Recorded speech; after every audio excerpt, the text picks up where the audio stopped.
Hi there, my name is Leif Gregersen and I'm here with the Healthy Place blog Surviving Mental Health Stigma blog.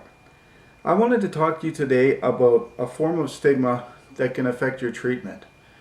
Stigma is when you're ashamed of something or when you're afraid of something. It's a mark of disgrace, and it's something that doesn't have to apply to mental illness, although many people do.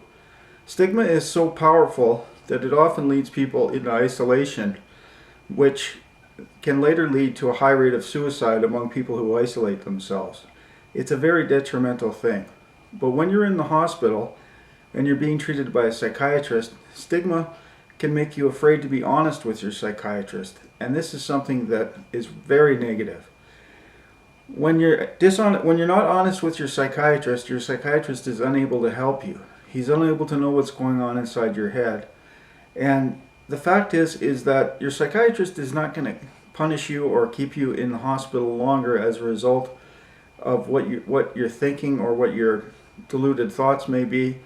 I can recall when I was 18, I went into the hospital and I was so messed up and I was so ashamed of having a mental illness that I wasn't honest with my doctor. And I ended up having to be in the hospital for quite a long time because they did not know what was going on and they had to try different treatments on me.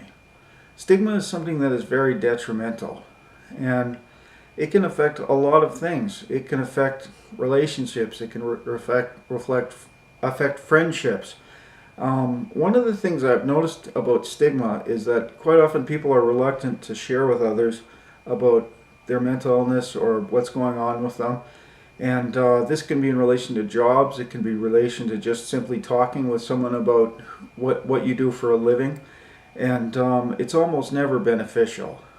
Certainly not in a case where you're talking, say, to a treatment counselor or somebody like that about how your mental illness affects you. You just can't let stigma stop you from being honest. And you need to be honest. Like, for example, when I was younger, when I got out of the hospital, I was looking for a career choice to follow, and I decided to go into flying.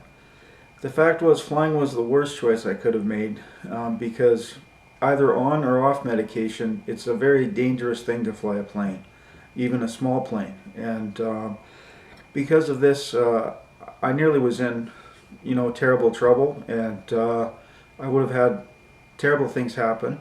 But later on, I accepted my mental illness, I overcame my stigma, and I managed to find a career that really fulfilled me, and something that gives me a lot of respect for myself and others. And so really, I just implore you not to let your fear of your mental illness or your shame of your mental illness affect who you are as a person and what you do in your life.